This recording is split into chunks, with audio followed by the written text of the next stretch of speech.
That's going to be the quickest stop, though. So you may as well just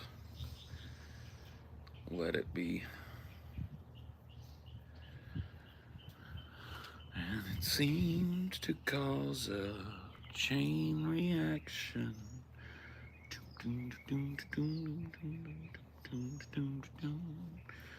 It had momentum, it was gaining traction. Boom, boom, boom, boom, boom.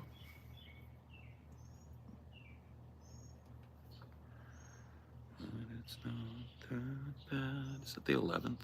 Yes. Beautiful. No date change needed.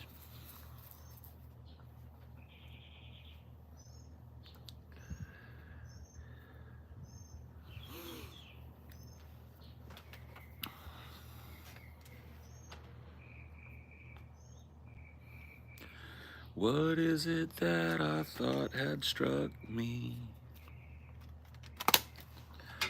What kind of weapons have they got?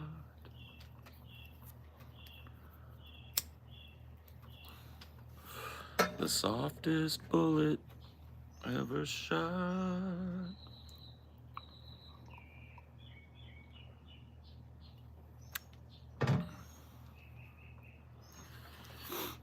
It makes me sad that, like, sometimes I'll do a reference title and people will immediately get it, but this one nobody's gonna say anything about it.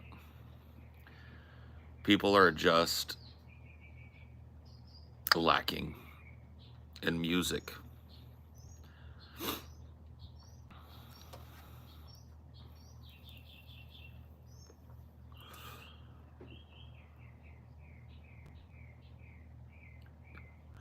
The Spark That Bled is the name of a song on the Flaming Lips album, The Soft Bulletin, which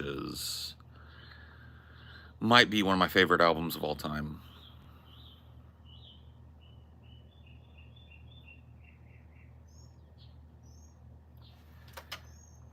Dun, dun, dun, dun, dun, dun, burn, dun, dun, burn, burn, dun, dun, dun.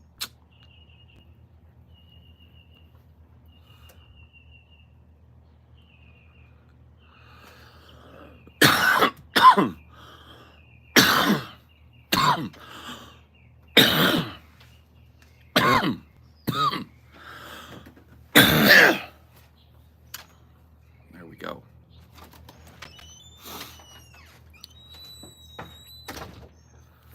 I watched Harlan County, USA a couple days ago. Great talk. I told you. Which side are you on? Did you pick a side?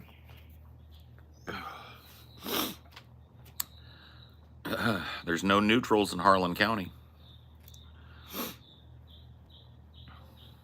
You know how they say. They say in Harlan County there are no neutrals there. You'll either be a working man or a thug for J.H. Blair. Which side are you on, boys? Which side are you on?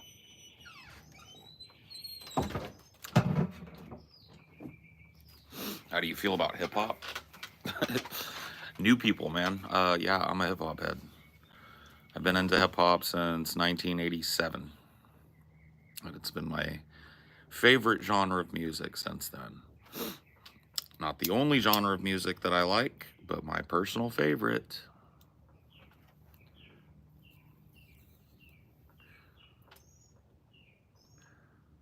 I'm on the side of a fat meal and a rest at the end of a long day.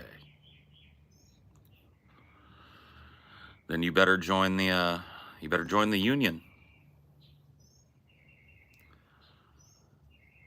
Only a union man gets guaranteed a fat meal and a good rest at the end of a long day. You're cool with people clipping vids, right? I want to make absolutely sure that labor rights talk is preserved. Oh, absolutely. That's just an open thing. Like, I can't really speak for my big project and stuff because that's 3 people own it. But when it comes to my personal shit, do whatever you want with it. We're usually not like litigious at people who clip our stuff either. So I just don't want to speak for the group, but for this, for my personal stuff, you own it as much as I do. The Spark That Bled is the name of a song on the Soft Bulletin, which is an album by the Flaming Lips. And it's a great song. The softest bullet ever shot.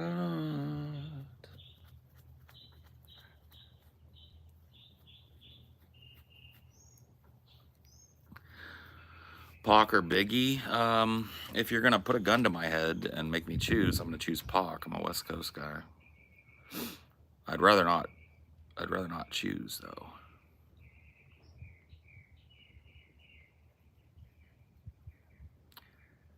I'm gonna start calling fights that happen on DFF 3 buddy problems. Okay. You do that, bud. Let's see if it catches on, it catches on. You know, if it doesn't, it doesn't.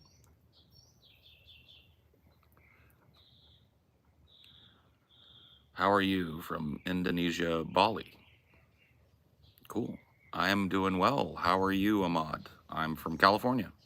Greetings. It's nice to hear from you. I hope you're doing well today.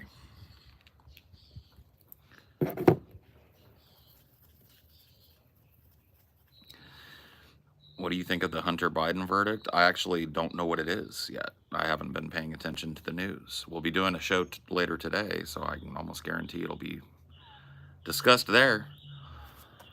Bama? Alabama? Where are you two geniuses from? Alabama, sir. Yeah? You twins? No, sir, we are not relation.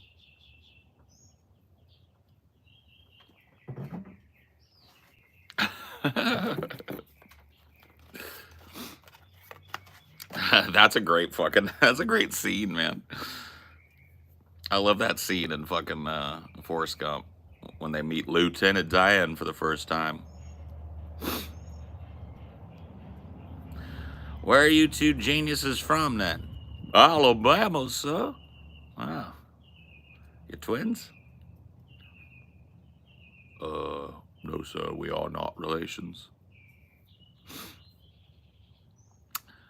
Pac accomplished more as an artist, had real messages in music than no other rapper had done at the time. Think of Dear Mama, Brenda Had a Baby, Keep Your Head Up. I can keep going, man. I can keep going.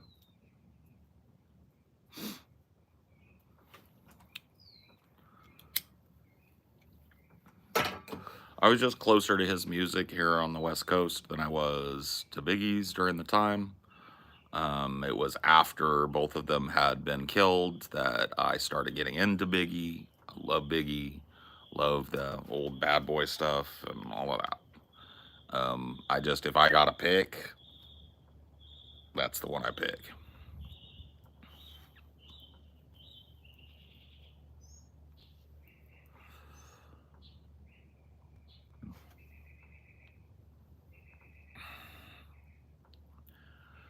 Boom, boom, boom. Doom, doom, doom, doom, doom, doom. Doom, doom, doom, doom, doom, doom. Changes. Still, I see no changes. Wake up in the morning, do I ask myself, is life worth living? Should I blast myself? Very real. Like, that was the thing with Pac, is that he had, like, some of the hardest songs of the 90s in terms of, like, just grimy gangster shit, but he also had legit some of the most thoughtful songs of the 90s. So, you got some of the grimiest gangster rap of the 90s and some of the most thoughtful, socially conscious rap of the 90s. Big L? Biggie Smalls.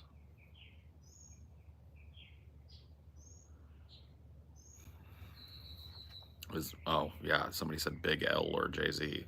I assume you're talking Biggie. That isn't even a question that you should ask a hip-hop head, to be honest with you.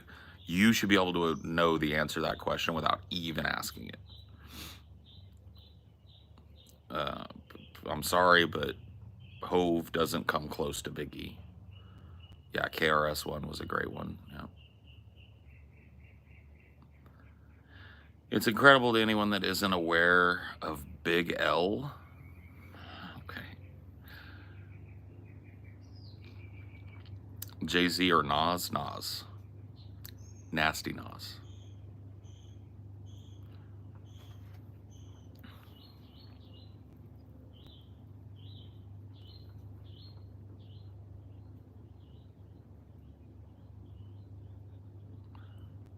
Speak to you, soul like ether. I'll make you the king you know you. Godson across the belly shows you lost already.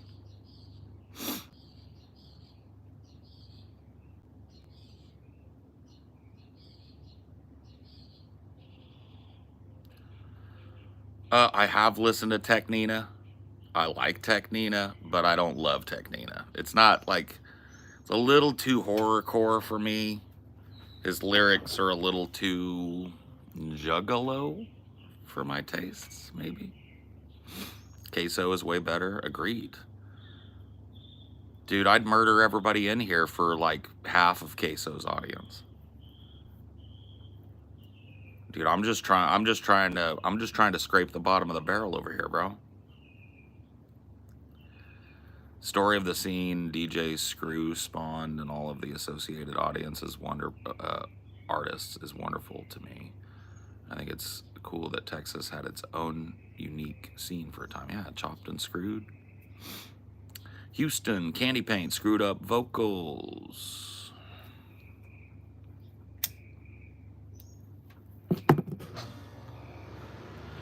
GTO, no.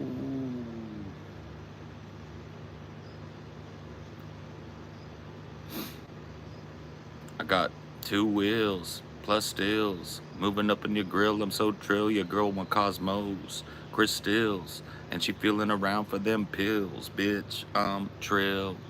Bitch, I'm so trill. What?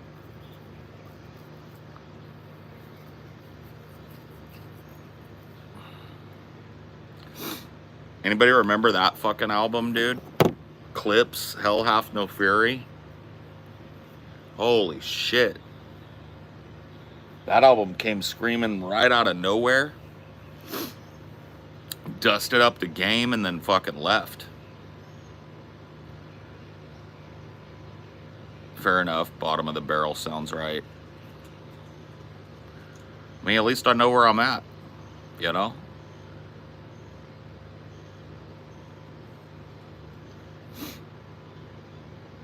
Bitch, I'm trill. Bitch, I'm so trill. What?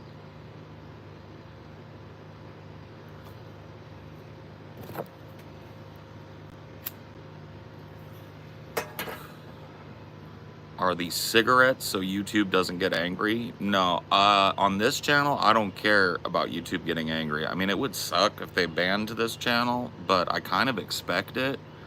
It's one of the reasons I don't monetize this channel. I don't waste my time with that, because I think it just like brings YouTube's eyes to your shit.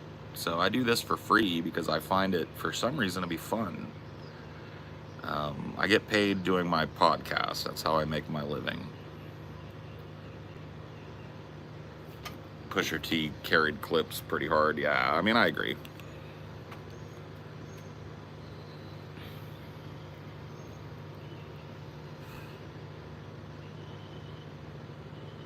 Hi, Paul. Hope your day is going great. Thanks. I hope your day is going great. Do you find this therapeutic? Yeah, it's definitely an outlet for energy, angst, negative feelings, positive feelings. It helps me to regulate my mood. And it also serves the dual function of acting as a warm-up and exercise for my instrument. Da, da, da, da, da, da, da. The less I talk, the more gravelly and grimy and grungy my voice gets. The more I talk, the smoother it sounds. So this is about keeping my voice in check and keeping my brain in check, pretty much. I'm one of those people, no one person could absorb all of the bullshit that I have. Like, I want to be talking all day. I want to be blah, blah, blah, blah, blah, blah, blah, blah, blah, blah all day.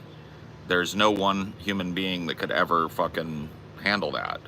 And so what I've found a way to do is I found a way to monetize it.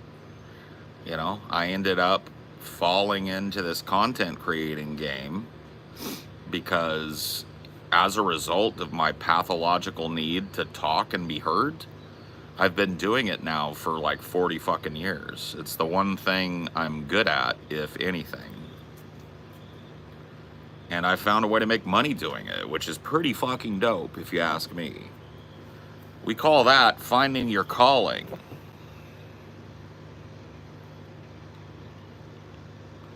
Your bag is yapping, yeah. No, it really is.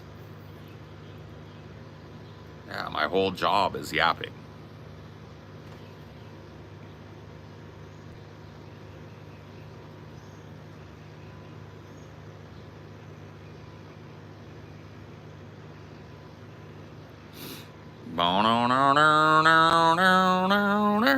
Smooth operator.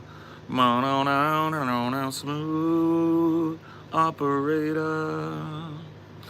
Coast to coast, LA to Chicago, Western man.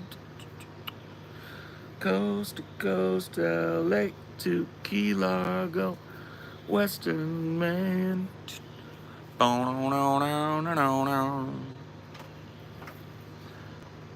Smooth operator. Professional yappist. I feel like you could just swap the letters around in that and really make it bad. So nah. Always a chill vibe in these streams. I'm glad you think so. I try and keep it there. I really do. Sometimes you got to get a little not chill to preserve the chill. But yeah, man, I don't come here to fucking... I don't come here to make anybody's day poopy. I figure your day might already be poopy. You don't need me to poop it up. Even worse, right? Now, if you come in here because your day is poopy and you try and make my day poopy, we're going to have words. I defend the vibe. Chad's low on skibbity nonsense today, at least for now. Yeah, I mean, it comes and goes, man. You brighten my day. Aw, well, that's nice. Thank you. Got to bring down the mighty hammer on the lowly troll masses. Sometimes you do. Sometimes you just got to remind them what's what. Where they stand, where they fit on the totem pole, the whole nine. They just got to be, like, readjusted. You always entertain the viewer. A true talent. I don't know about always. Sometimes these just spin their wheels in the mud and they're very low-key. Sometimes they're very entertaining. I don't know. My day's poopy, but that ain't none of your skibbity business. Oh, I'm sorry. You're like an ass wiper for the people, essentially, in a good way. Dinor. Buddy. Don't even worry about it. It's just our neighbor. Come here. Come here, it's just our neighbor. Remember? You met the neighbors. They think you're cute. What's the problem? What's the problem, big boy? What do you got going on? Hold on, you stay. Stay here. Stay here. Come here. I want to show the people you. D, come here. You stay there. I want to show the people you. D, quit dodging. Come on, get over here. I want to show the people you. The people need to see you. They need to see a handsome boy with a good smile on his face and a happy day. See?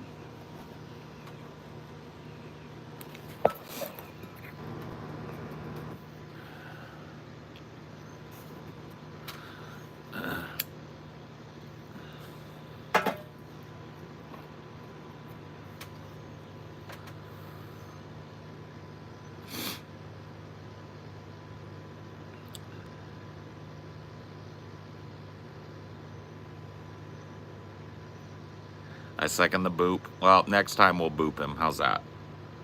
He's all comfy now and curled up. He looks like a surfer dude with those bangs. I know. Hey, D, are you hot? You want to go inside? I think you might be a little bit hot out here already, huh? I know I'm not going to be able to sit out here all day. You're a good boy.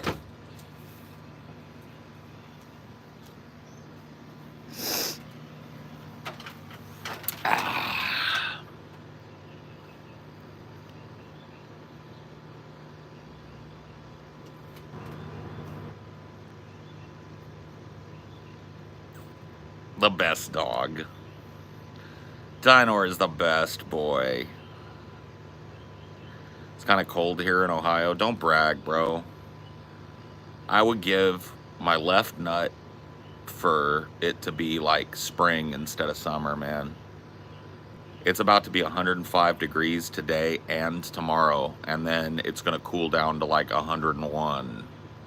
Cool down. Stuff is, man. But I keep reminding myself there's a positive angle to this summer. Unless something big happens, unexpected happens, this is the last summer that I will spend in this valley.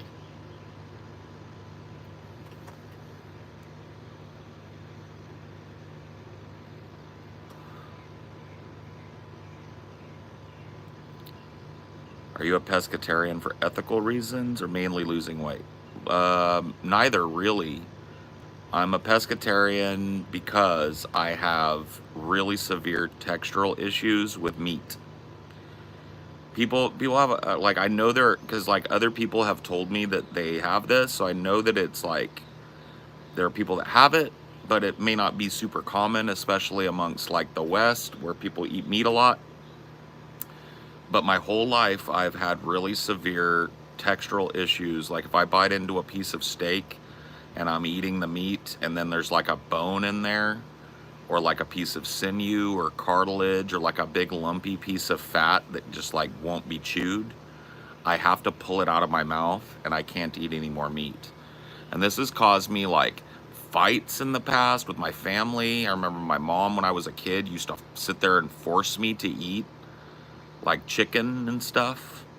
And then as I got older, I figured like, well, the problem is me. I'm the one that, like, look around me. Everybody in my family, everybody in society is gobbling down meat and calling it the most wonderful thing. And so I have to do that too. And so for my whole fucking life, no shit, I just were like, you know, like, oh, well, you know, I'm kind of grossed out by the idea of eating this meat, but everybody else is going to eat it.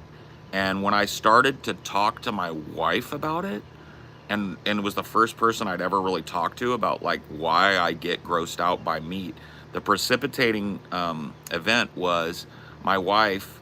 She's a great cook, and she made me a beautiful meal with like some broccoli and a marinated chicken breast that was grilled. It was just a beautiful meal, right? I cut into the chicken breast and I took a bite and I found in it a rubbery piece of cartilage. And I literally had to push away the beautiful meal that she spent an hour or two making for me.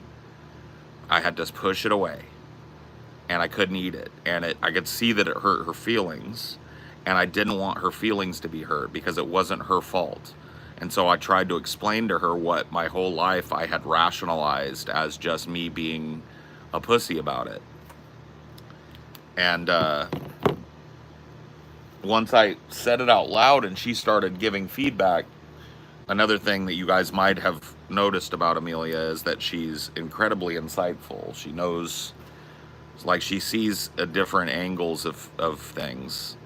And she said, well, why are you forcing yourself to eat this type of food that you find to be gross most of the time? And I didn't have an answer. I didn't have an answer. You know, I went through the Rolodex of attempted excuses. I was like, well, I really like hamburgers and stuff.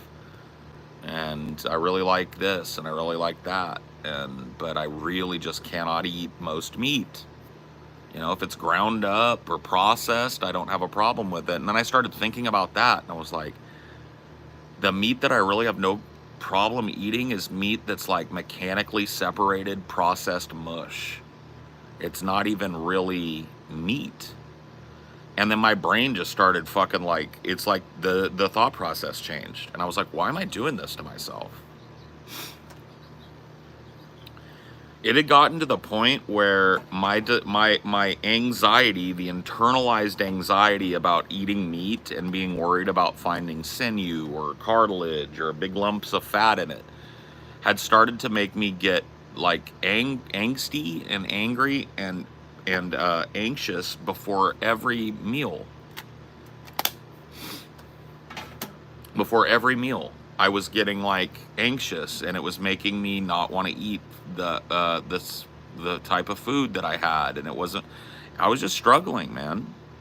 I was struggling. I was massively overweight. I still am. I'm just losing weight at a healthy clip now. And at the end of that, I just kind of made the decision, like, I'm gonna stop eating things that I find are to be gross. So that's like chicken breasts, turkey meat. These are all things that, like, if I put them in my mouth and the texture is all right, they taste great. Like, they really do. They taste wonderful. But if I put them in my mouth and there's a big rubbery piece of skin with some cartilage attached to it and it just bounces around on my teeth, I gotta spit the whole mouthful out. I'll gag it up. So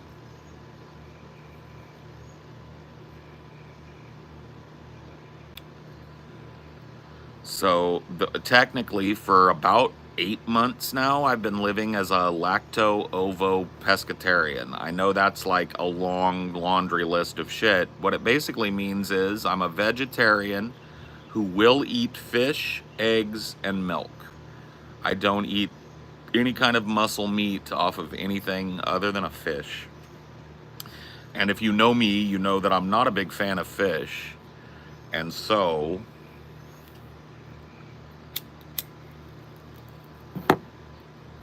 most of what I eat comes from vegetables, which is nice, you know. It's been 9 months of me eating this way. I've lost, on average, I think, 2 pounds of fat a week. My activity level is up. My stamina to do exercise and cardio is up. A lot of my clothes fit better. Shellfish is yes. It's actually the other way with me. I will eat pretty much any kind of shellfish. I love mussels. I love clams. I love lobster, shrimp, scallops. Abalone, if you can get your hands on it, is really delicious when it's like pan fried. So I eat lots of shellfish. And not much like actual fish, you know? I'll have a tuna fish sandwich. We tried salmon, and it just wasn't for me. I don't like the flavor of it, so I don't really eat a whole lot of meat at all. This diet is your path to good health. I don't even look at it as a diet. All I did was stop eating the things that I found gross, and it kind of reprogrammed my relationship with food. I don't crave food the way that I used to. I don't eat the way that I used to. My portion sizes have legit on their own, with no input from me other than when I get the signal from my stomach that I'm full, I stop eating. My portion sizes have fallen more than in half. How did I end up here? Dude, I don't know, bro, but you're welcome. How did you end up listening to a fat stoner talk about his weird textural issues with food, bro? I honestly don't know. But I'm glad you're here. You're welcome to chill. Stay a while and listen. Diablo has risen again from the burning hells. Not trying to get TMI here, but I imagine the number 2s must be nice. Yeah, dude, no. For real, though. Hello, can you say my name? It's Vienna. Slow down, you crazy child. You're so ambitious for a juvenile. But then if you're so smart, then tell me, why are you still so afraid? Ooh.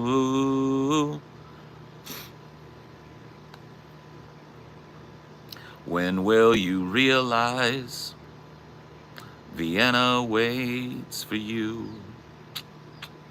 I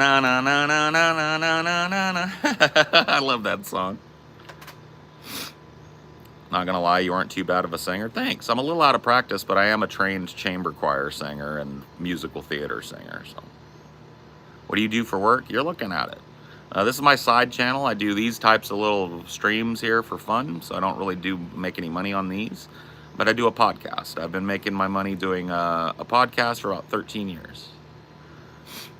Why don't you post videos on YouTube anymore? I do. Like I said, I have a podcast called Deep Fat Fried.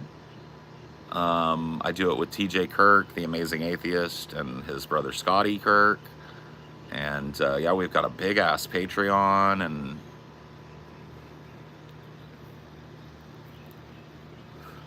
what's your podcast spelled? Deep Fat Fried. Literally those three words. Deep, D-E-E-P, Fat, F-A-T, Fried, F-R-I-E-D.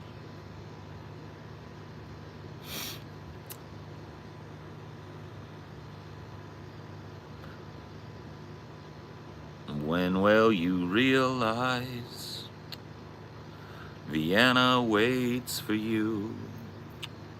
I don't know much Ed Sheeran. I'm sorry, I'm a little old. I don't know that song, Shape of You. If you want to hear me sing, you can request songs from like the 80s, the 90s, maybe the early 2000s. That's my home base, man. I know a lot of shit from that era. It's like my childhood, you know. I'm 44, so I was born in 1980.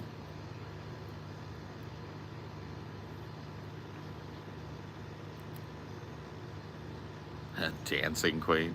You are a dancing queen. I'm not really an ABBA singer, right? Young and sweet, only 17. Dun, dun, dun, dun, dun.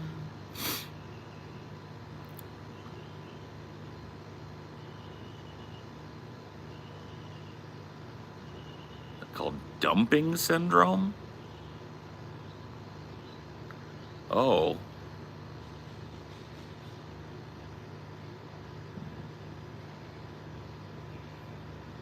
Greased lightning. How does that one start, man? I was in Greece. I didn't play Rizzo, but I was in Greece.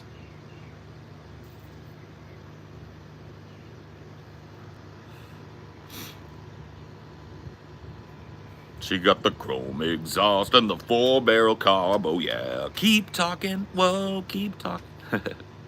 I never learned the song, man. I did Mr. Brightside the other day. I'll try and do it higher. I'll try and do it. See, the problem is that I'm a bari tenor, and a lot of the songs people want you to sing are tenor songs. Jealousy. See, I can't get that high. I could start there, but I'm not going to be able to butt that, so I have to. Jealousy, turning face into the sea, swimming through sweet lullabies, choking on your alibis. But it's just the price I pay. Destiny is calling me. Open up my inner eyes. I'm Mr. Brightside. Do do do do do do do do do.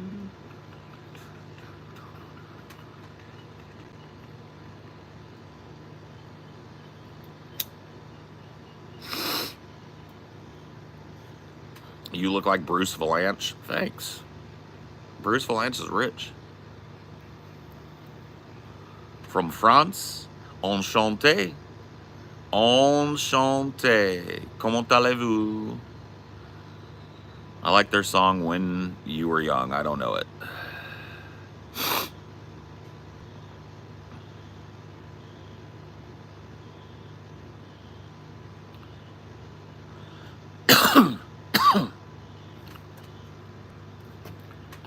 Can you sing Creep? I mean, yeah. When you were 4, couldn't look you in the eyes. You were just like an angel. Your skin makes me cry. You float like a feather in a beautiful world. I wish I was special. You're so fucking special. Dum dum, dum dum. But I'm a creep. I'm a widow. Oh, what the hell am I doing here? I don't belong here. Oh, oh, she's running on to take me home. I can't quite get high enough. She's a runner. She run, run, run, run. I can't really hit them. Like, not even in the falsetto, man. Bari tenor. Probably a true baritone at this point.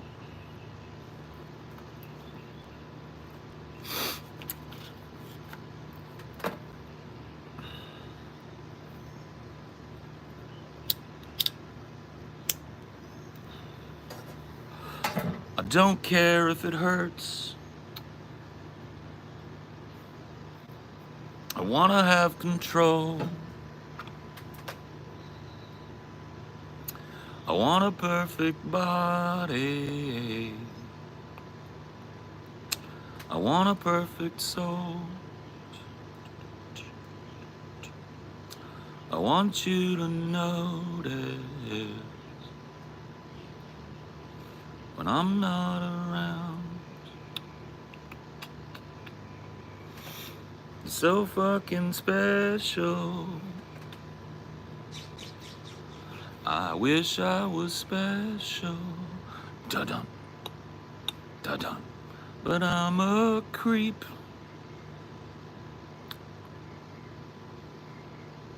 I'm a weirdo. What the hell am I doing here?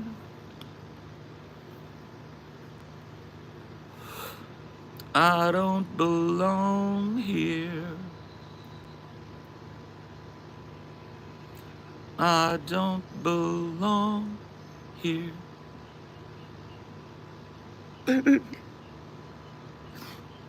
I don't fit in, man. Nobody understands me, man.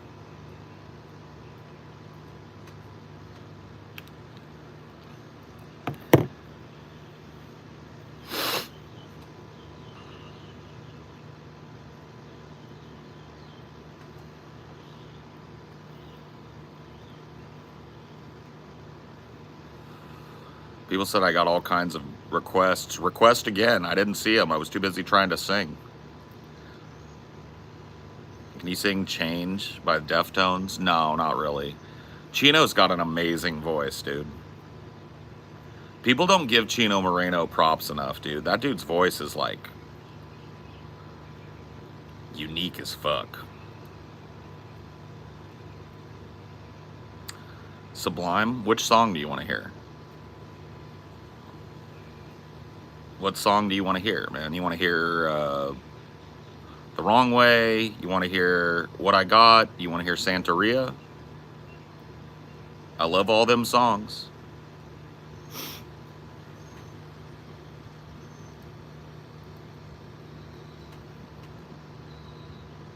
Dealer's choice. I don't practice Santeria. I ain't got no crystal ball.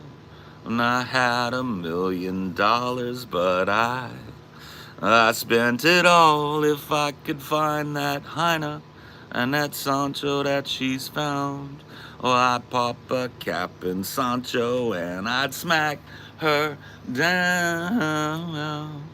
But I really wanna know, my baby, What I really want to say is there's just one. Way back in the day, yeah. My soul will have to wait till I get back, find a hyena of my own. Daddy's got a love for you or something. I don't know what he says there. And I feel the break, feel the break, feel the break, and I gotta leave it all. Oh, yeah, huh? And I swear that yeah, dude. I love that song, man. I love Sublime, man. That fucking album is just great.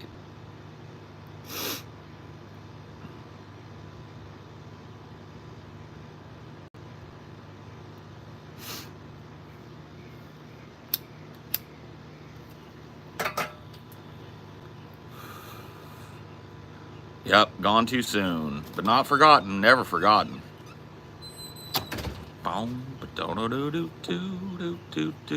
Dude, I need to learn some of these newer songs. I like Doja Cat. I just don't think I know any of them well enough to sing them. Go Flex by Posty is a tough one for me. Number one, tough vocally because it's well out of my range and doesn't sound very good pitched down. And number two, because I get acid flashbacks when I listen to that song and try and sing it. And I don't know that I want to do a full acid flashback on camera. I fucked myself up on that song. I tripped acid 3 days in a row.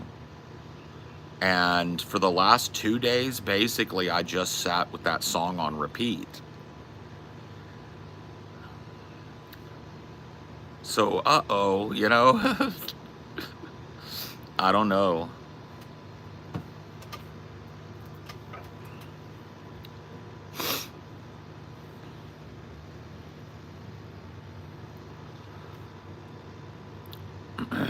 She's sending all her friends snaps of my new track, 'cause all these hoes know what's about to come next.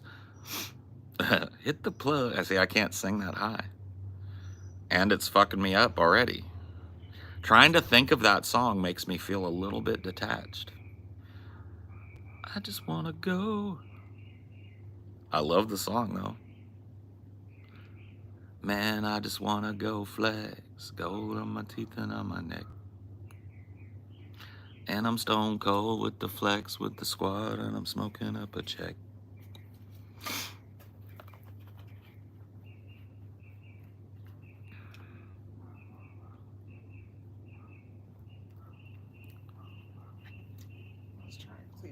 Photo storage. Yeah. I was like, there's pictures I don't want to keep.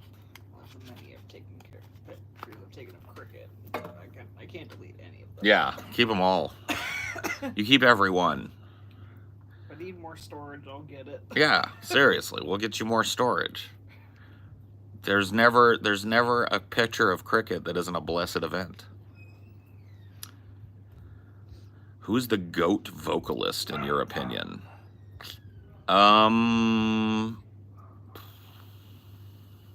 GOAT vocalist. Michael Jackson, maybe? Robert Plant? Like early Ozzy, maybe? I mean, I think Michael Jackson probably tops that, right? Freddie Mercury, yeah, I mean, I'd put him in the same boat.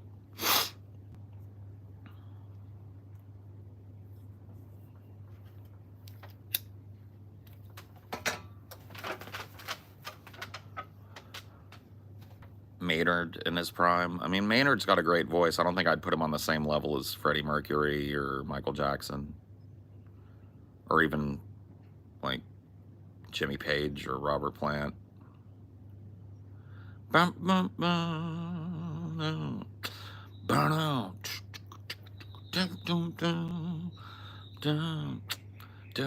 Generals gathered in their masses. Doo-doom, just like witches at black masses. Doo-doom, evil thoughts that plot destruction. Do-do, oh yeah, don't dun dun dun dun.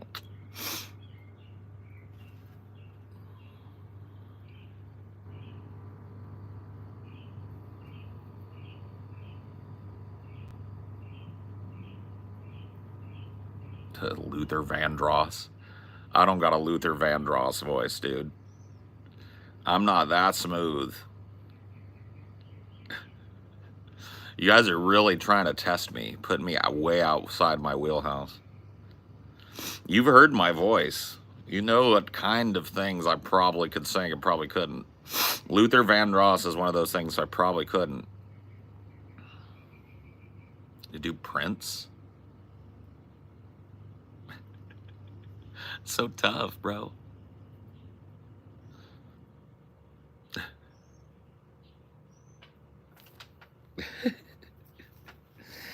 Dude, I love Prince, though, to be honest with you.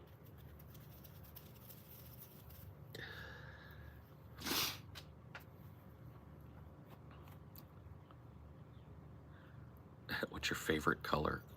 Green, if I gotta pick one. Dude, I see you on here every day. Dude, you should. I do one of these pretty much every day, at least.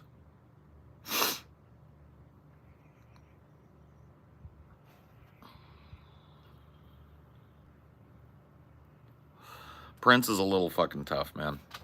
Like, I have to do, like, he sings a lot in his falsetto, and his falsetto is probably, like, at least an octave above mine. At least.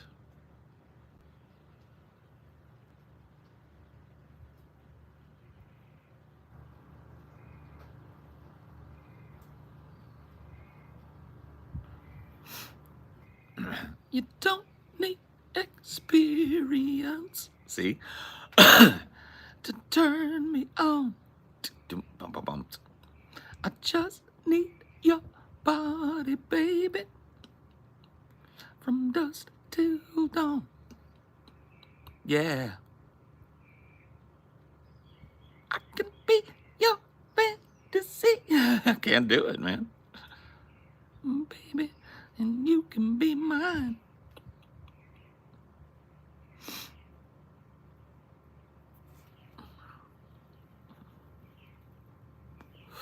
You're asking me to work my falsetto an octave above where I'm comfortable with it? Couldn't do it.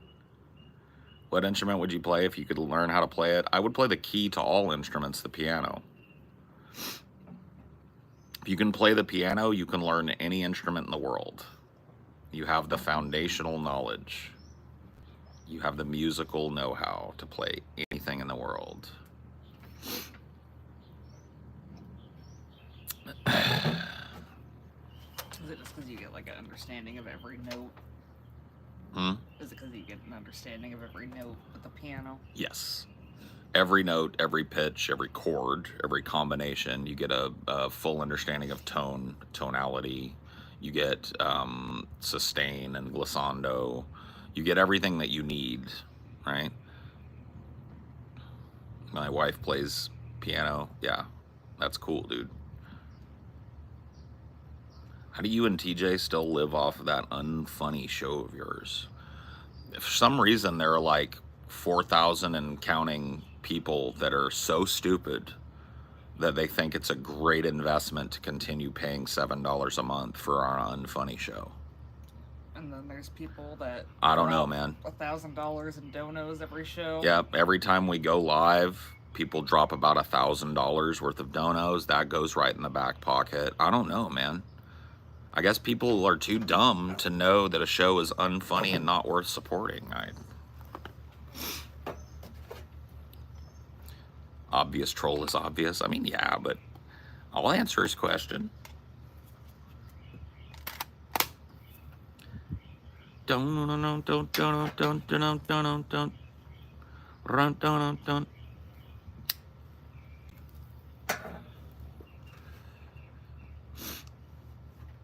just want your extra time and your kiss.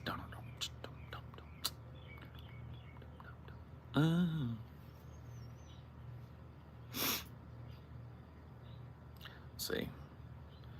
I've had a couple of songs on my brain recently. Been listening to a lot more music lately.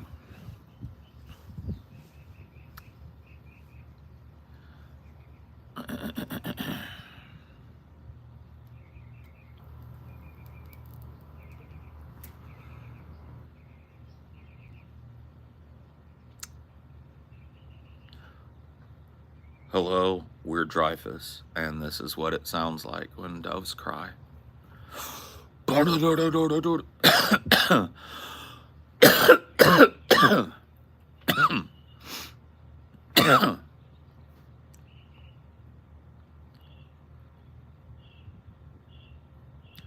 Please tell me you ain't another homosexual. Sorry to tell you, buddy, but I'm bisexual. So I'm a little bit country and a little bit rock and roll. If you don't like that, you're gonna have to go, probably. I don't know why it matters to you, but if it does, there's the door. Don't let the door hit you where the good Lord split you, Texas. You heard the term straight as a broken arrow? Yeah, yeah.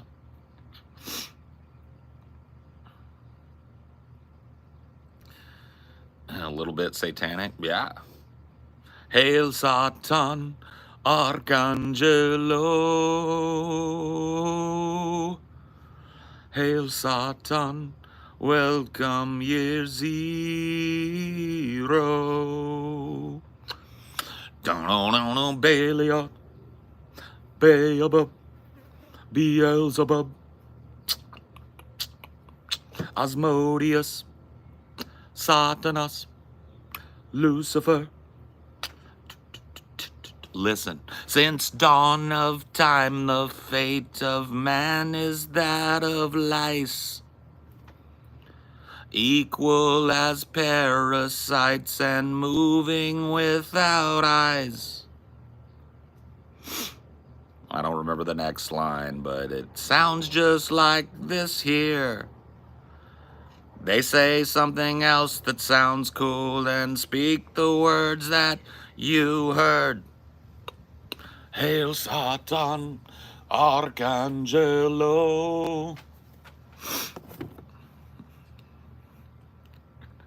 Oh, you're the devil? Maybe. You think the devil is like a fat guy smoking weed on YouTube? Singing old songs? Then yeah, man, maybe I am a fucking devil. You got the satanic influence on the masses, man. I guess so. Making them stray from the will of the Lord. Yep. Reminding them that the power is within them. Na na na na na na na na na na na na na na. Please allow me to introduce myself. I'm a man of wealth and taste. I've been around for a long, long time. Something, something, something, and something. I was around when Jesus Christ had his moment of doubt and pain. Pleased to meet you. Hope you guess my name.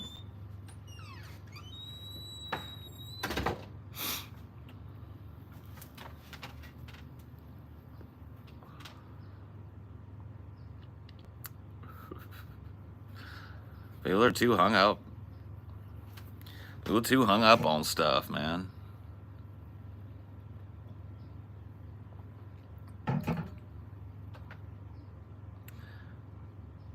Ever gave TJ singing tips? No, he's never asked. I don't give people advice unless they ask me. I know a number of like vocal exercises that would help TJ with his range and his tone. But he has never come to me as a grown man and been like, hey, Paul, can you teach me to sing? So it's not my job to do it. I'm not a great teacher, but I know the basics. I'm a trained chamber choir singer, trained musical theater singer. I know lots of vocal warm-ups. I know lots of things you can do to practice. You can get your tone tight and get your volume up. TJ does he has a great voice. He just needs vocal training. Like if TJ took control of his instrument, he'd be a great singer. But you got to want to do that. It takes like hundreds of hours of deliberate practice. I've always imagined the devil as being pretty cool, so yeah, you could be the devil. Maybe so. I'm not very cool, though. Like, I feel like I'm very not cool. Like, I don't think that I cut a cool jib to most people. I think that, like, especially like younger people who really are the arbiters of cool, if anyone is, I don't think they look at me and go like, damn, that dude's hella cool. I think they look at me and go like, what the fuck is going on there?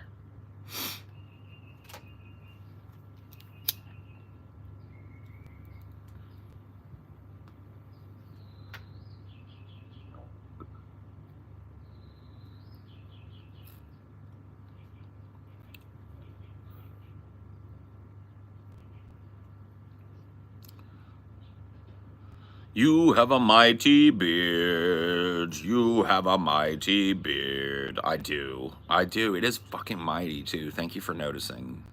Thank you for pointing it out. It is noticing. Mighty. Noticeably mighty. Whatever the fuck. I don't know.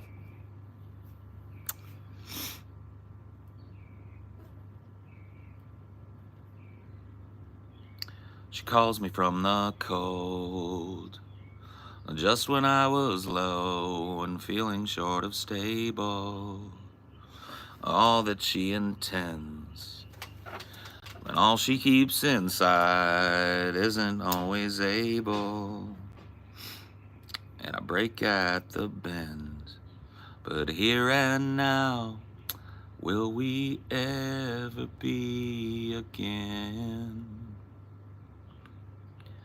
'Cause I have found all that shimmers in this world is sure to fade away again.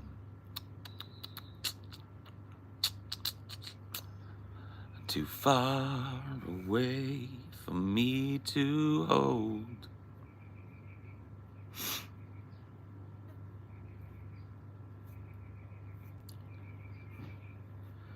What would you advise for beginners leftist reads? Good question. You want to learn about labor leftism? I would say Death at the Haymarket is a great book to introduce you to the kind of blood and sweat and tears that were poured into the labor revolution in America just after the Civil War. How labor activism, not just in the workplace, but in the streets, putting their lives on the line, earns you the 40-hour work week, the 8-hour work day, mandatory sick leave, mandatory time off if you're at a place that has vacation time. Of course, these things have been eroded. These things are becoming more and more rare. But the fact that they exist as concepts at all is due to the blood and sweat and activism of a bunch of people you never knew existed in big cities right here in America fighting for working people. So I would say Death at the Haymarket, and if you really just want an intro to my particular brand of leftism that's a super easy read and super informative, I would say pick up Ishmael. Baby's first Paul's Ego Leftism books. If you find yourself interested in both of those and want to move on to a next one, you want to like cut your teeth on an anti-war position, Johnny Got His Gun by Dalton Trumbo. Ishmael by Daniel Quinn.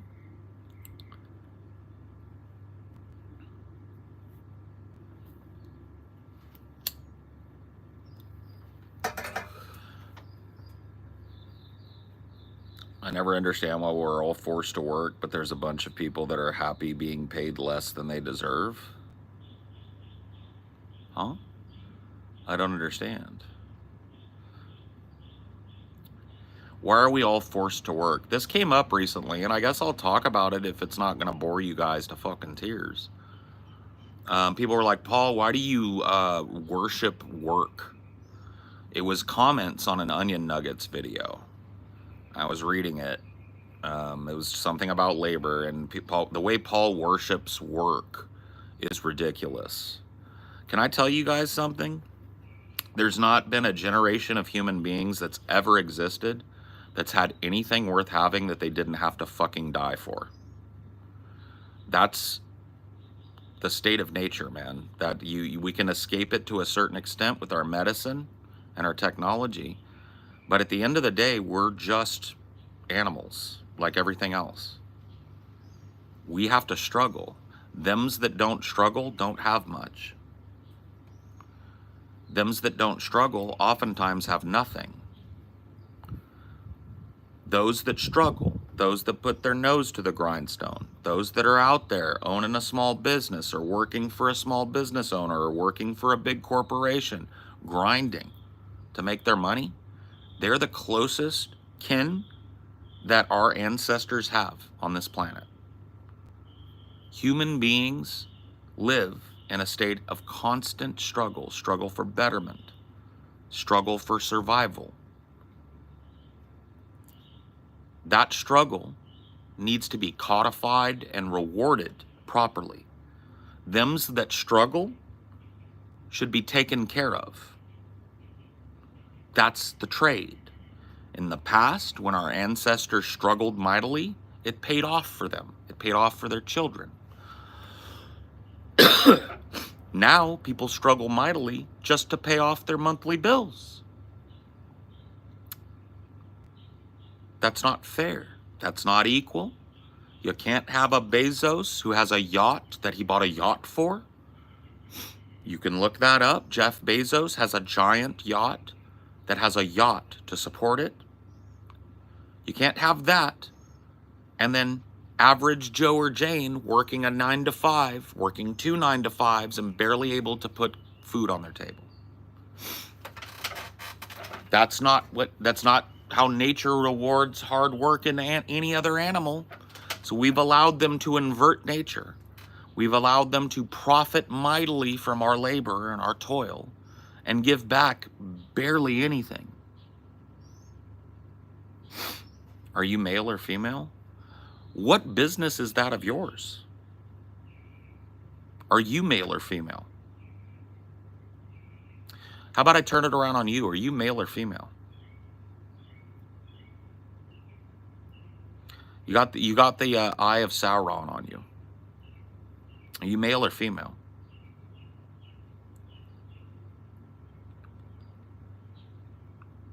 Oh, he's not going to answer because he got his ass banned. Well, probably a good thing. I wasn't going to get any good answers from him anyway, and he wasn't going to like where that question and answer session was going. It wasn't going to end up in a good place for him. Not sure if you're a boy or a girl. Hey, baby, your hair's all right. Hey, baby, let's go out tonight. I don't know what those lyrics are, but based. Imagine walking up to someone at the bus stop and asking them if they're male or female. You never would. Who cares? He was talking about cool stuff. I mean, that's the thing, right? You see the speed bump of a small intellect? Like, you don't have to be a fucking dude. I'm not a professor. I'm not a genius. I'm a blue-collar worker from a shitty fucking farm town in the middle of California, dude. That's exactly what I am, bro. I never paint myself as anything else. I'm the son of 2 blue-collar union laborers, the son of a union president. That's all I am, man. I'm a college dropout, high school graduate. I'm about a semester and change away from my first fucking bachelor's degree, if I ever wanted to go back, which I don't. I've read a lot of books, but I'm no fucking genius.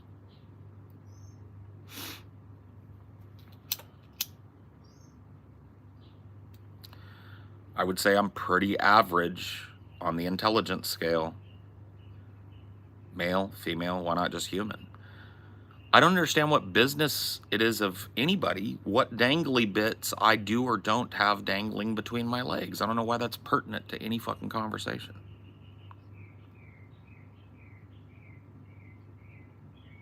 Would you like me to pull down my pants and show you? Would that be the society you live in? Where you walk up and say, present proof that you are female. Vulva checks out. Going to need to see the breasts. Breasts checks out. On your way, citizen. Stop, citizen. Are you male or female? Drop your pants. Penis, testicles, check. Go on your way, sir. Like, what is that?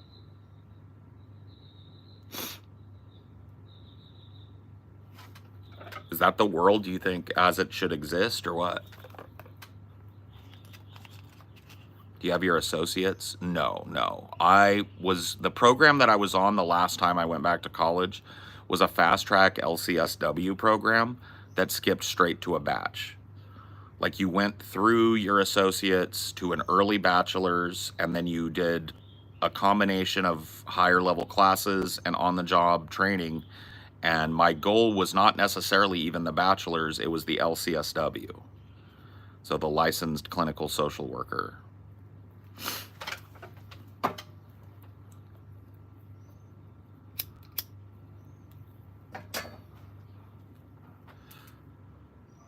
So the program for that fast tracks a bachelor's and then puts you in on-the-job training and higher psych classes to finish out your licensure.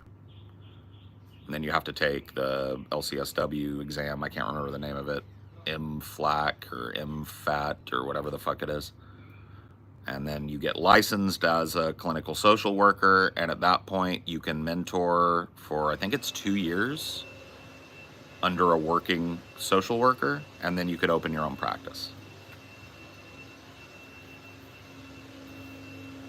So that was like the track I was on. I was about 2 years and change from starting that work journey or whatever the fuck.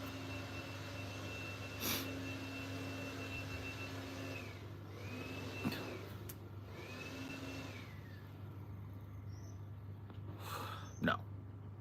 Amelia's not vacuuming. I think a neighbor is just running something. That's really cool. Yeah. It's something that I think I would be really genuinely good at, and it would definitely, you know, I'm not adverse to going back and finishing out my licensure and finishing out my degree. I do think that I would be good in that job. I just don't know how well I would handle it mentally. That's what ultimately made me leave it, was the idea. I don't know if you've ever heard the concept of a pain eater or a sin eater in the religious terms. Pain eater and sin eater are basically the same thing. Sin eater is a weird fucking thing, and these people still exist, right? It's typically in Catholicism, it's an indulgence, right? A person will come to the body, to the wake of a passed on person. People will have left little candies and cakes on the body, and everybody will leave the room, and the sin eater will be paid to eat the cakes on the body, which represent the sins that were unforgiven. So it's like giving a posthumous indulgence for a dead person. The downside to this for the sin eater is he is shunned. People don't want to be around the sin eater. They know he bears the burden, or he carries the burden of all of that sin in his soul. And so the trade-off is he gets paid a princely sum to take on the sins of the dead, but he's ostracized in his community. That's a sin eater. A pain eater is a more psychologically tinged term. It just means a person that has a big heart, that is willing to listen and wants to see hurt people be healed. The problem with doing that is you take people's pain into yourself and it becomes overwhelming, right? You need to have a very, very, very steady mind and a very good mastery of your own psychology in order to do that on a professional level. And I don't know that I'm capable.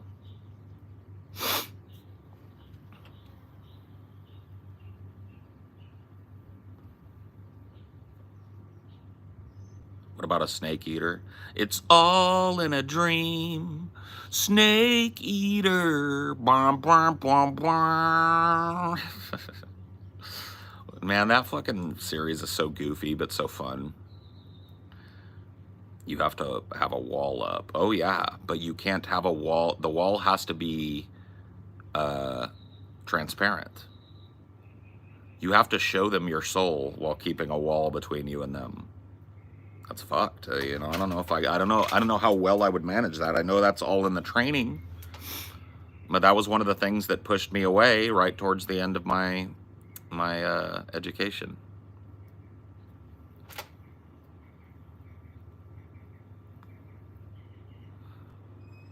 Is there only one way to find out? I mean, it's fun to look at the world in that black and white. Yeah, you don't know till you try thing, but in this case, trying would mean monkeying around with people who need help. And if I can't be the best that I can be for those people, even from the jump when I'm training, then I don't want to do the job. I wouldn't be like, maybe I don't need to tell you this. Licensed clinical social workers don't make a lot of money. It was not a job that I was pursuing because it was going to give me a super comfortable living for the rest of my life. I wanted to help people that couldn't afford to get help. And that means that once I get my education done and I go into the clinical training setting, I'm mentoring under an LCSW or a psychiatrist. I'm on the hook, man. The things that I say to a person could fuck them up. I could put too much on myself. I could put not enough on them. I don't know, man. There's a lot of room to fuck up when you're in somebody's head. What would you do if the podcast fell through? At this point in my life, with the level of savings that I've accrued and stuff, I'll be honest with you, I would probably open a small business with my wife. We're moving to a little town. There's a number of small businesses that I think I could run to, profitable effect that would have nothing really to do with the internet or what I do now, and I think I'd find a lot of joy in that. Open a little coffee shop, a little bookstore, maybe. Failing that, I'd just go get a job. I know how to go get a haircut and dress nice and do an interview and land a job. I worked a job my whole life, including this one. And so I'd be fine.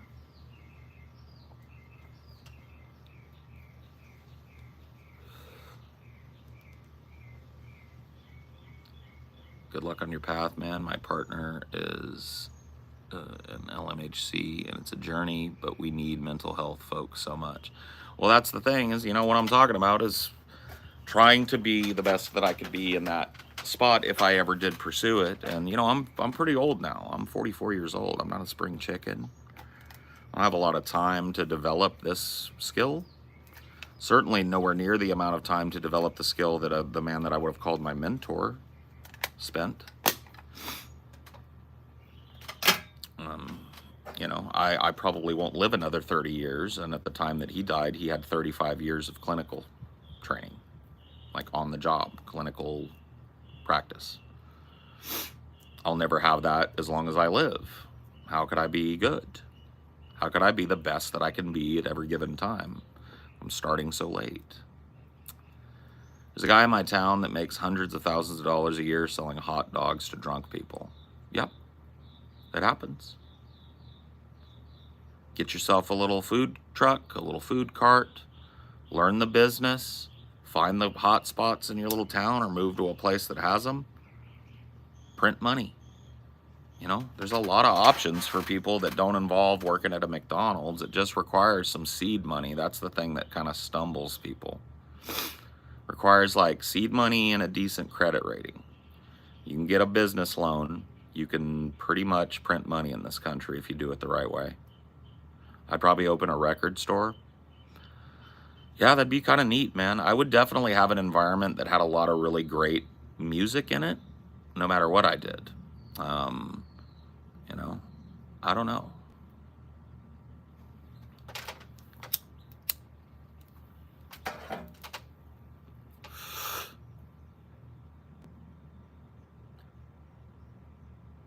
I'm singing with the wiener. I want to do that so bad, but it's just why I'm getting started on rebuilding my credit and saving money. Hey, that's cool. Keep the dream alive, build the credit, slowly but surely build up that savings. You ain't got to have a mint. You got to have enough fucking cash to float while you're getting your business off the ground. You need to have maybe a couple months buffer, especially if it's something like turnkey, like a fucking hot dog cart or a food truck or something. You get your credit cleaned up, you get a little down payment, you go into the bank, you got a business plan, they give you a loan, you buy the truck and all the goods and all the food that you need, and in 2 months, you're profitable. You're paying your mortgage, or not your business mortgage, and you're paying yourself and any employees that you have and any incidental bills, and you're making a nice little fucking chunk of change on top. You got to do it right. You got to be good at it. You can't be a shitty food truck. You got to be a good food truck. But if you are willing to put in the work learning how to do that, you can print money in that's just one area where you can do a turnkey business and print money if you do it right.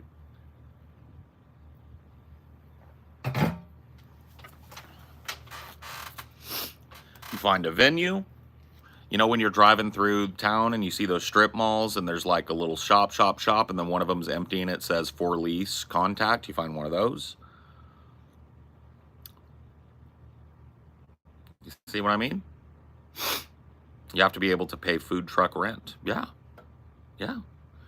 You have to have a business plan that includes money spent and money gained and an in and out, and a business plan to be profitable, and you've got to stick to it.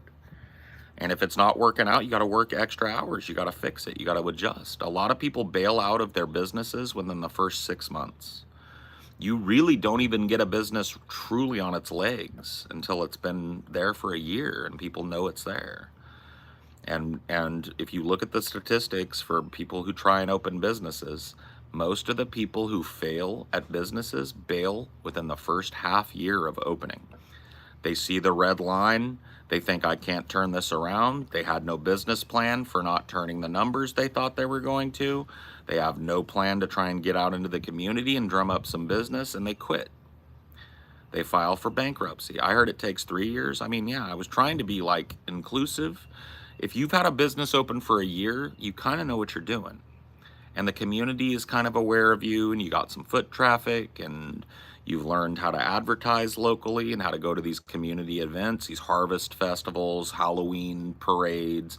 You set up a little booth there. You invite people to come in. You give a deal, you know, if you're a first-time customer, you get 50% off. Whatever it is, you come up with a fucking plan to get people's asses in the door.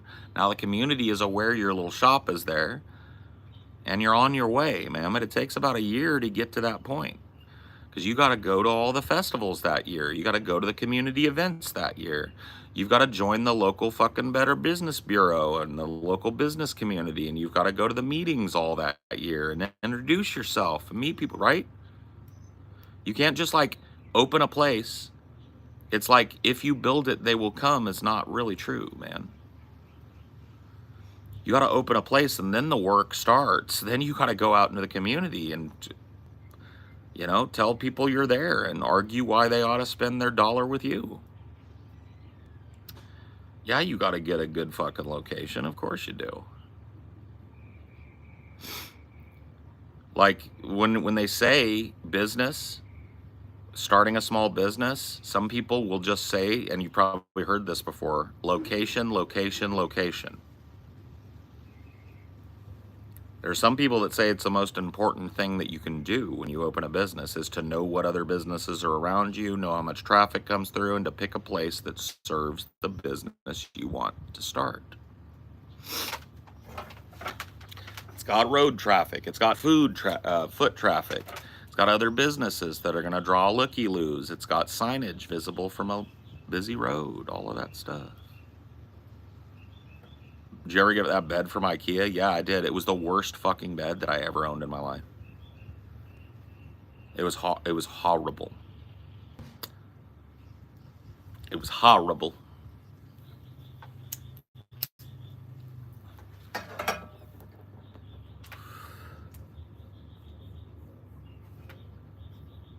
And I want to know what your beard smells like. I'm gonna be real with you. I'm giving it a good sniff. Hold up. That actually smells kind of good. Okay, let me tell you what's in there, right? Okay, I'm a pothead, so it smells a little bit like weed, but not like sticky, dank, stinky weed, but just that good kind of crisp, weedy smell. A little bit like the conditioner I use in my hair, which is Pantene Pro V dry hair formula. That's about it, man. It smells a little bit like Shampoo and conditioner and a little bit like weed and maybe a hint of cigarette too. It's pretty manly. It's pretty good. I'm gonna be real with you, dude. I smell good. Smelling here, oh, the hair smells fucking great, bro. The hair smells even better. Does your back do better on firmer beds? Firmer beds. Soft beds fuck me right up. I gotta have some kind of support. My spine is allowed to do what it wants to do when I'm sleeping. I wake up and I can't move. Paul, I'd come over and smell you. Well, come to a meetup, man. You can take a sneaky sniff. Come in for a hug. You know, we do at least, we've been trying to do a meetup a year. This year we're thinking an East Coast meetup, probably in the New York area. So, in a year, buy your tickets, come to the meetup. I never hug people that don't want it, but like if somebody walks up to me and gives me the international hug symbol, they get a nice hug. And then you can go in for the sniff. Like what? Because, you know, because I'm a good hugger. I go all the way in on the hug. I don't give you like the weird hover hug. I'm chest to chest. Bring it in. Bring it in. Tuck it. Tuck it. I'm a good hugger. I don't fuck around. What state? I'm in California right now, but the meetup that I'm talking about is probably going to be in New York City or New Jersey, somewhere accessible to New York, because there are a lot of people from Europe who want to come, and New York is the easiest place to land. Yeah, no, it's going to be New York. It's going to be New York or Jersey, probably. What time is it now? It is 11:49 a.m. where I'm at, almost noon. Canadians can get there pretty easy. Yeah, well, anybody can. New York is like one of the biggest travel hubs in the world. I regret not asking for a hug at the LA meetup. It's cool. You can get another one anytime. Like I said, you probably saw me passing out hugs left, right, and center.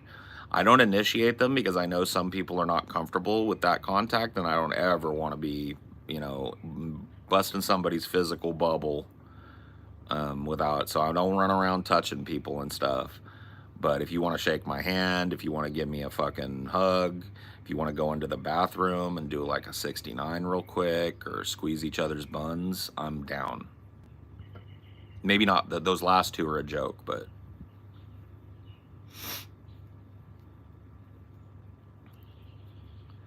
Messi or Ronaldo? Ronaldo. I learned my lesson. You don't answer Messi. Would you guys ever come out to San Francisco? Yeah, I was just in San Francisco. I live near there. I don't see why not. We don't have plans this year to do a meetup in San Francisco, though. I'm from New Zealand. I cannot get there easy. I will never have the privilege of meeting you guys in person. That may not be true. Look, we want to do one a year for a couple of years here, and then if it works out, I know the guys want to do a little fucking tour. We have a lot of Aussie fans. I think that landing somewhere that's accessible to somebody that's Kiwi and doing like maybe a Northeast kind of Aussie meetup might be good. Lice? Nah. Fleas? No. I just have like really, I don't know if you can tell, I have really thick hair, right? And so it feels really good. It's not even that it itches. It just feels really good to like rub my scalp because it's heavy.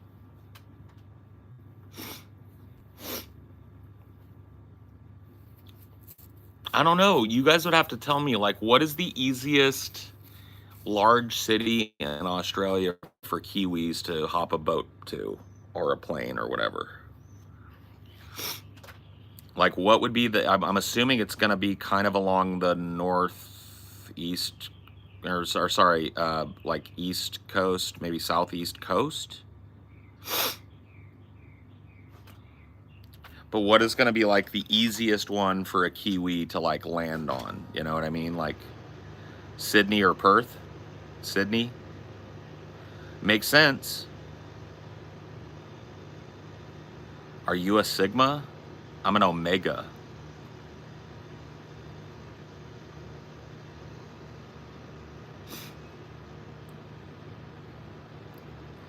Sydney. Okay. I mean, I know I want to visit Australia and New Zealand, so I know the guys have talked about maybe doing one there one day if we can get the shit together. That is a long flight for us, even longer than it would be to do a European tour or something. So it's definitely like something we'd have to all commit to. But yeah, I don't think it's like unthinkable that we'll be in that corner of the world maybe someday. I think if we can make this next couple of fucking years work with one a year here in a big city, that I think a European tour is going to be next.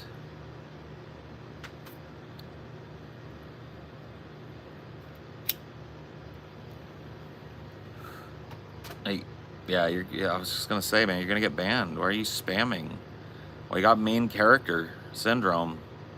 You guys aren't even fucking credited characters. I couldn't even put you in the credits of this if there were them, because none of you have your real name.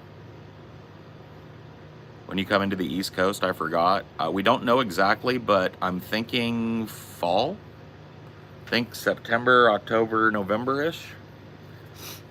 And hold that in your mind.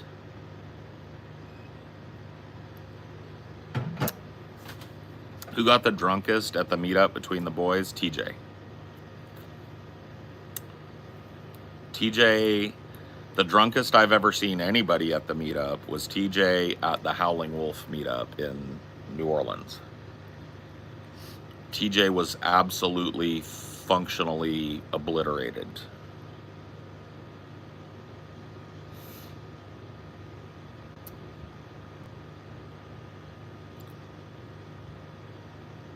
New Zealand is beautiful if you appreciate that kind of thing.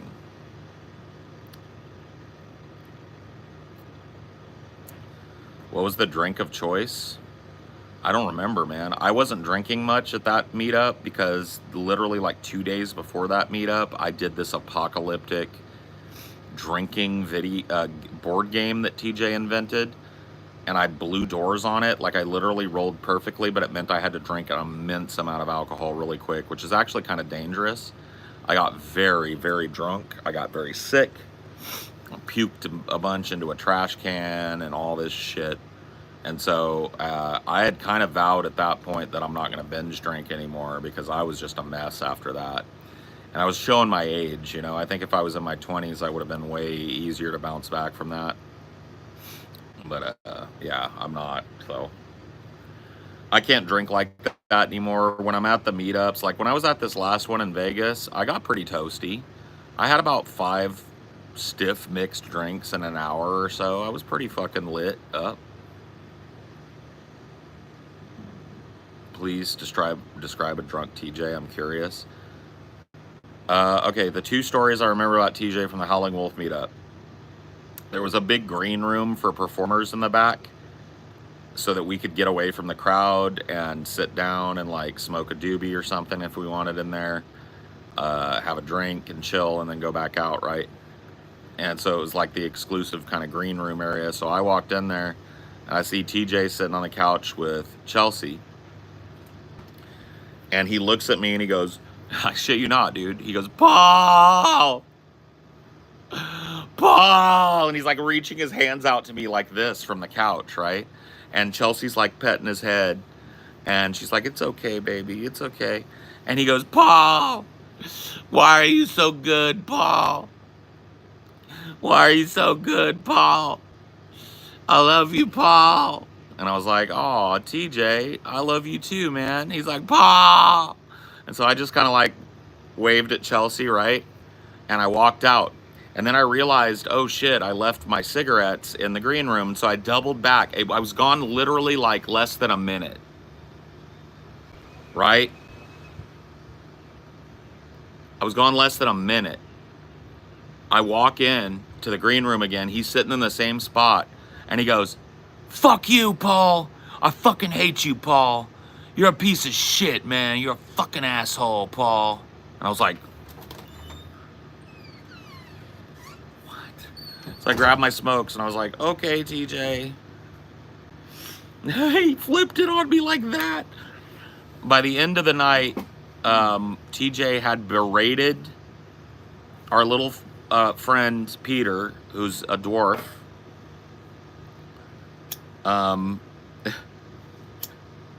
So bad that the rest of us had to go apologize to Peter. And all of a sudden, Stevie goes, hey, Paul, do you think you could help me? And I was like, yeah, dude, what do you need? What's going on? I thought somebody's getting brolic or something. He's like, no. He's like, TJ's fucked up, man, and he can't walk. We need to get him out of here. And I was going to see if me and you could maybe carry him. And so I was like, all right, dude. Yeah, fuck it. Like, TJ's big, but we're big, so let's two of us. Let's try it. So we go in there, right? And TJ's sitting on the fucking couch, and he's literally just like wailing in anguish. Not pain, but like emotional pain. He's like, why? Ah! And so we're like, TJ, you gotta leave, man. We're gonna take you to the hotel, man. And I grabbed one arm, right? And Stevie grabbed the other arm. And we're trying to like pull on him to get him to stand up so we can get under his arms and walk him out, right? And we could barely get him to move forward, leaning all the way back. He was just like, why? And so anyway, Steve was like, yeah, we're gonna have to get more help or something. This ain't gonna work. So their friend, TJ's friend Galen was there. Galen has medical problems that sometimes limits his mobility. So he had a wheelchair. He was able to walk with a cane to get back to his car. He offered up his wheelchair. I didn't help because there were too many fucking cooks in the kitchen. It was like Steve, Scotty, and Stevie, and the girls were all in there trying to get TJ off in this wheelchair. And once they did, the spectacle of it was fucking unbelievable. This giant man wailing in emotional torment, being wheeled out. His fans going like, what the fuck, is he okay, right? A van or a big truck waiting for him. So he comes outside where I am, right? And I see them push him out, and there's like a crowd of people with me, and we're like, whoa, there's TJ. Everybody's like, TJ, whoa, whoa. And he's just like, wow. You know, like he's having a fucking meltdown. Somebody grabs their phone and starts recording it. Taylor, Scotty's wife, Taylor, is like a radar. She was like, doo-doo-doo-doo-doo. What the fuck are you doing? And that guy's like, oh, I'm just taking a video. She's like, give me that phone. Give me your phone. And he's just like it was. She had like the voice. If you've seen Dune, she was like, give me the phone. And he's like, shoo. She goes through it. She deletes the fucking video. And she goes, don't ever fucking do that again, you piece of shit. And then TJ gets like helped into the truck. She gets in the truck with him and they leave. And I'm standing there like,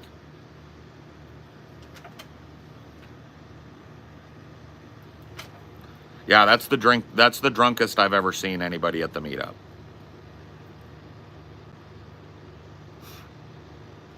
TJ got too drunk and took his disabled friend's wheelchair. Yes. Yes. Did they take the wheelchair with them, or did they return it to Galen? They gave it to Galen. Well, I think Galen might have ridden with them so that he could grab it. Yeah. I don't know. I can't remember. I know that the truck came. It was a big truck. I know that Scotty and Taylor got into it. I know TJ and Chelsea got into it. I know that the person driving was sober because I double checked that they had a driver. They did.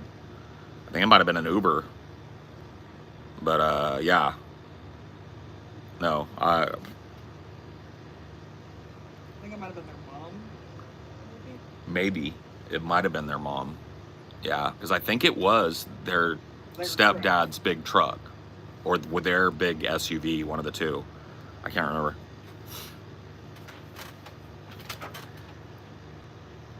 Are TJ and Scotty back in Louisiana now? TJ doesn't talk super openly about where he is, although it's not a secret. I'm just not going to be the guy to tell you it.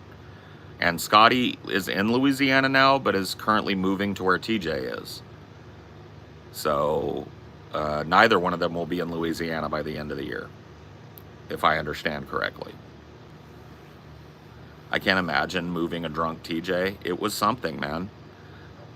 Stevie's big, man, and I'm a big, strong guy. And the fact that we could barely budge TJ's back off the back of the couch, let alone get him to like stand up with all our might, shows you what a wrestling match that was. Well, when you were drunk, was it just Stevie that helped you up the stairs, or was it Stevie and Scotty. Okay, yeah. I had my arm over Stevie's shoulders and my arm over Scotty's shoulders, and we went up the stairs and down the hall together, and they brought me in.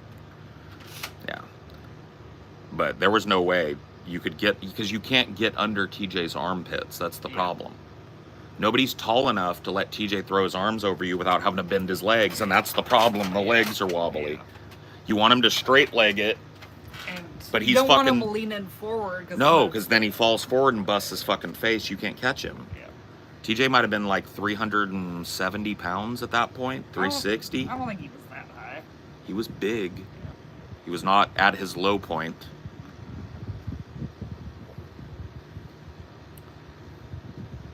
And he's 6'5", 6'6" on a good day. That's a lot of meat to get moved around when it's like dead weight and actively resisting you, you know?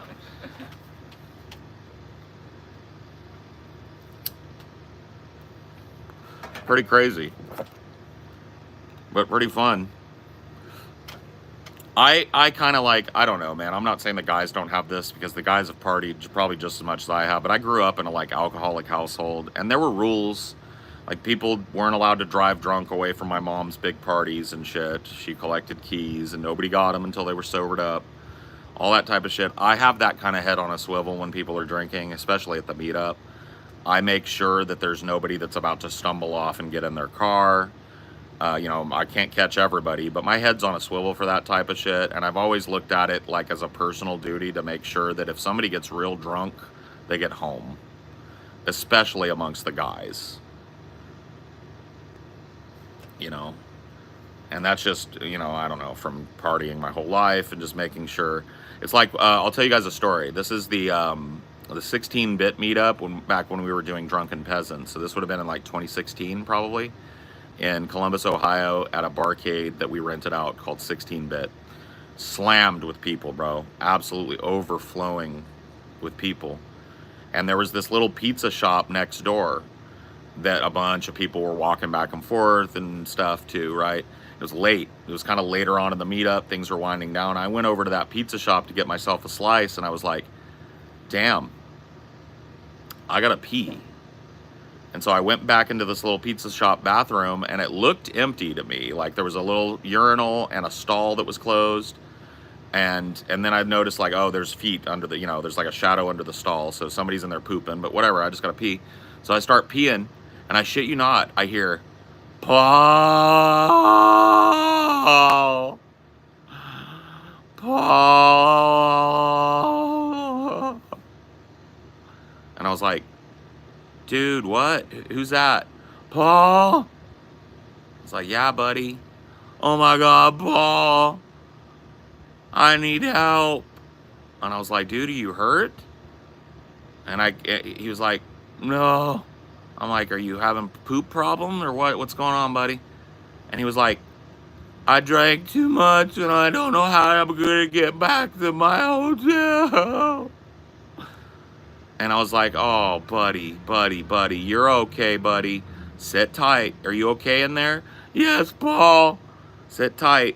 I'm gonna get you some help. And so I went to the fucking pizza person and I said, hey, you guys got a number for a taxi? I want to call a service for this guy to get him home safe. And they were like, oh yeah, we keep one on hand. We'll take care of it. And they went back. They were very nice to him. They're like, sir, come on. We'll get you a drink of water. Come out here. We got a car coming for you. We're going to get you home safe. What's your hotel? And I was like, taken care of. You know what I mean? How did he know I was in there? Was he just in there for an hour crying for me until I went in there to pee? I don't know.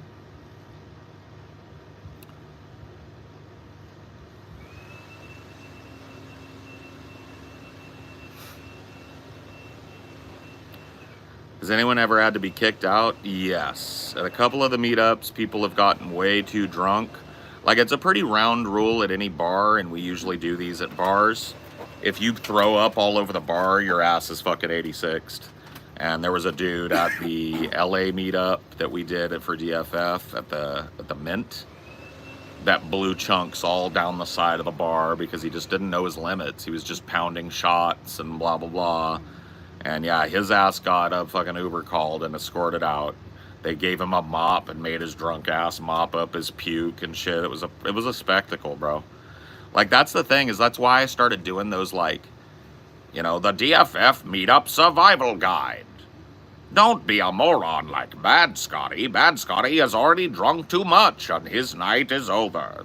Because, like, legit, like, I don't mean to be mean, but there are some people, I think, in our audience that are less than socially adept. That this is a lot of the times, and people come up to me and tell me, like, it's the first time they've been in a bar. They're 22. They don't really go out much. They're feeling all high on, like, the socialization because everybody around them is into the same thing. And they just don't know their limits, and they go to, like, pounding the fucking, like, and then all of a sudden it's like an hour into a 6-hour meetup and they're puking on the bar and going home. Now, do bartenders have a duty to not serve people that are already Yes. visibly wasted? Yes, yes. But bartenders are allowed wide discretion in that. Yeah. People being drunk is supposed to happen at the bar. Yeah. I'll give you an example. I've only been cut off one time in my life.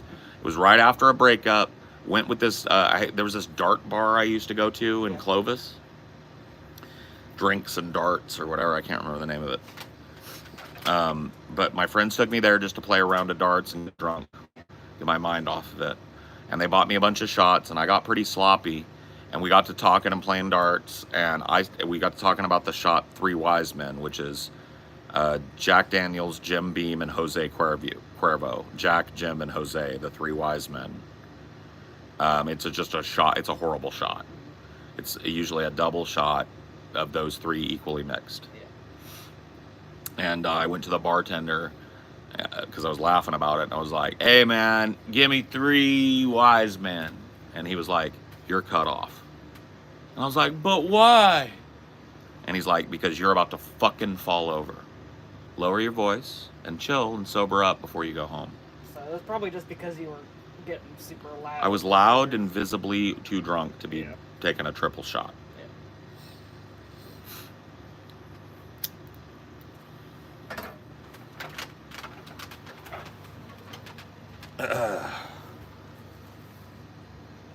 And I chilled out and had a good time the rest of the night. Yeah. Because he was right. I did not need a 3 Wise Men.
That's so fucking good. Does it feel good to you too? Yeah. Is it too? Is it too crazy neck stuff as you can? So is the other stuff like too rudimentary or whatever? Yeah. Like the normal stretches I do. 'Cause those are like really designed to pull apart my back, Yeah. being all fucky, and I'm wondering if they do any benefit for you. I felt a little crack in my mid back. Yeah, so. you should, yeah. Yeah, I can't do the full neck rolls. You should, like, you can't. Yeah, I usually do those for my second one because my neck's pretty stiff in the morning. Yeah. So I give it time to, like, that first stretch helps limber it a little bit. Oh, man. You want to go in? You too hot already? Yeah.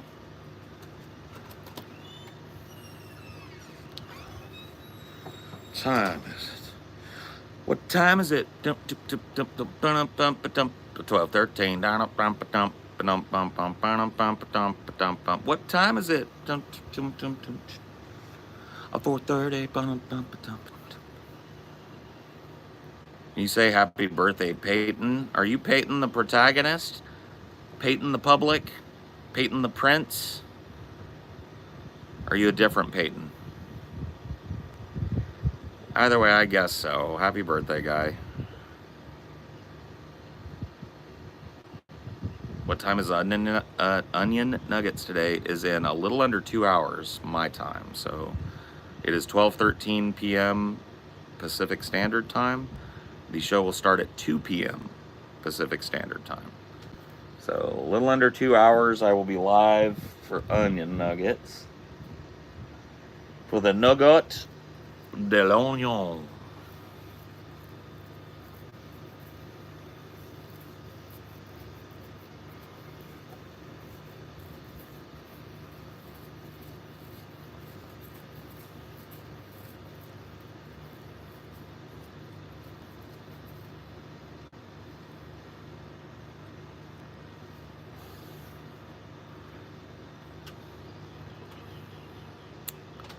The onion nuggets, the best kind of nuggets.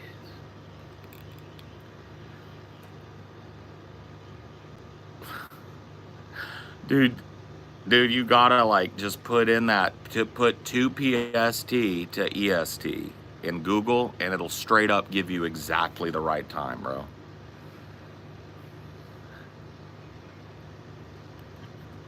I don't know, man.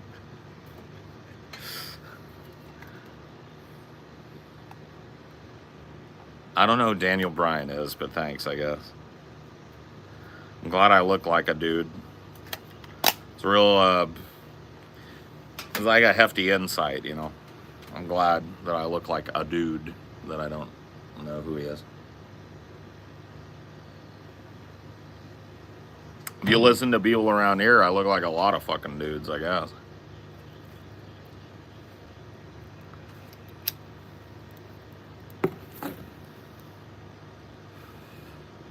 I think this is about all I'm going to be able to take out here. The heat is kicked in fully. It's going to be 105 degrees at peak heat today, and we're probably nearing peak heat in about an hour. I am not going to be able to sit out here with you guys through that. It's dangerous too. The air quality today is dog shit. So it's bad for my lungs and my voice and all that, in addition to the smoking that I do, of course.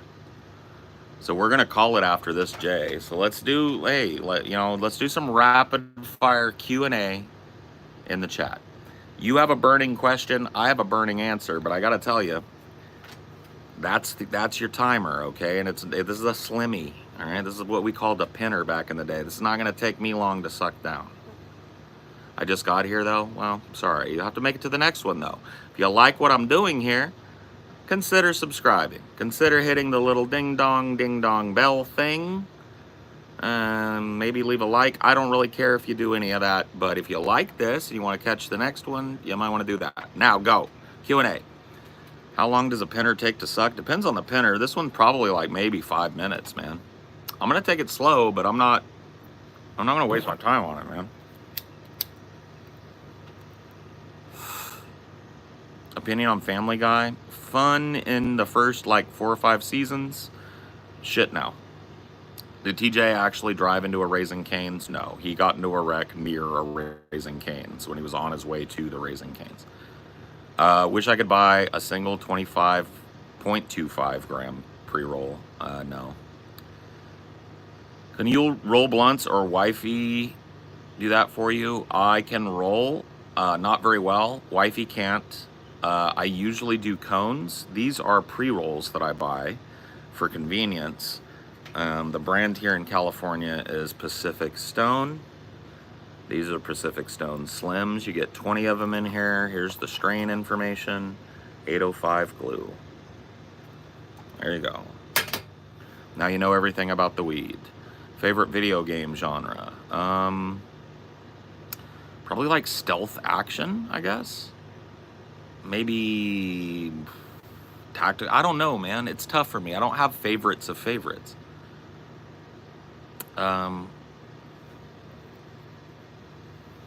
Imperium or Chaos? Surely the Chaos gods are not the way.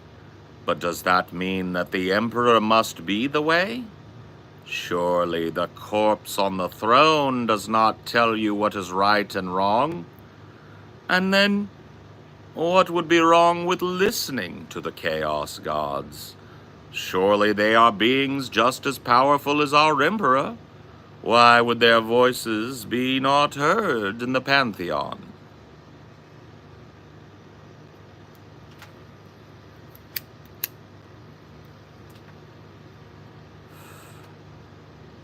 I am not finished with Ghost of Tsushima. I feel like I'm just a little bit over halfway done with Ghost of Tsushima.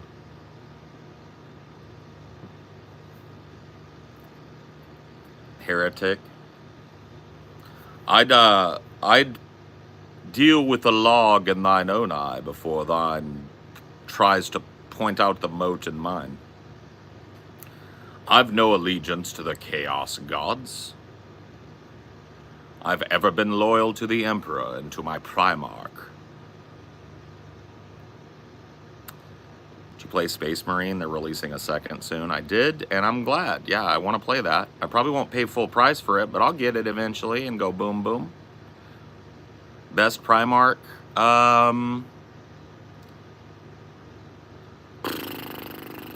You know, this is going to seem like a lame one, but Vulcan, dude.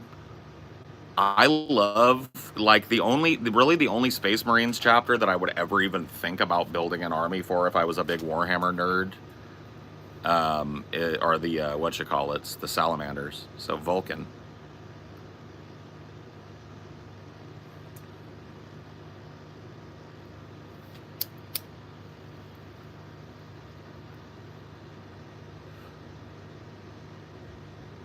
You ever get stuck in a loop playing one game over and over? Sure, like over and over, I don't know.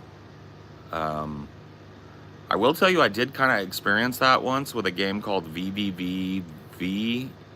It's like a little indie platformer where you couldn't jump, but you shifted gravity up and down.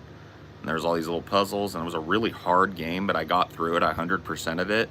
And at the end of it, it was like, you know, you beat the game or whatever. I got to the end screen, watched the little end cinematic, and it was like, you know, exit or retry.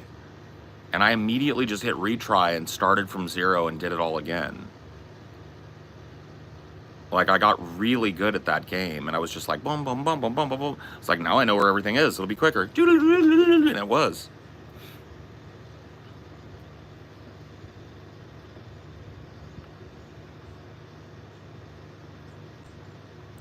Look at this nerd.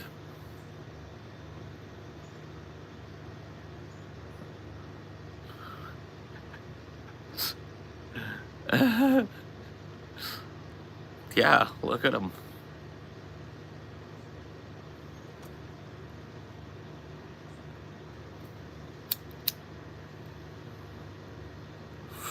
The pinner runs low. Just letting you know. What's your most memorable DFF moment? When do you feel like you're at your best performance-wise? I don't know, man. I kind of have to leave that up to the people. I've talked about this before, but like, the difference between being content creator and content enjoyer is very wide.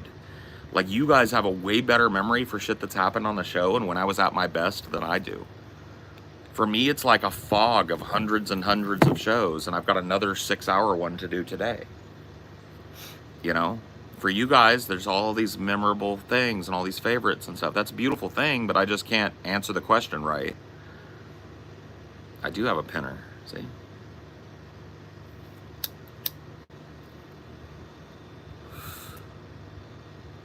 Can I have the time machine device now, please? No. If you could change one thing on DFF, what would it be, even if it's financially not possible?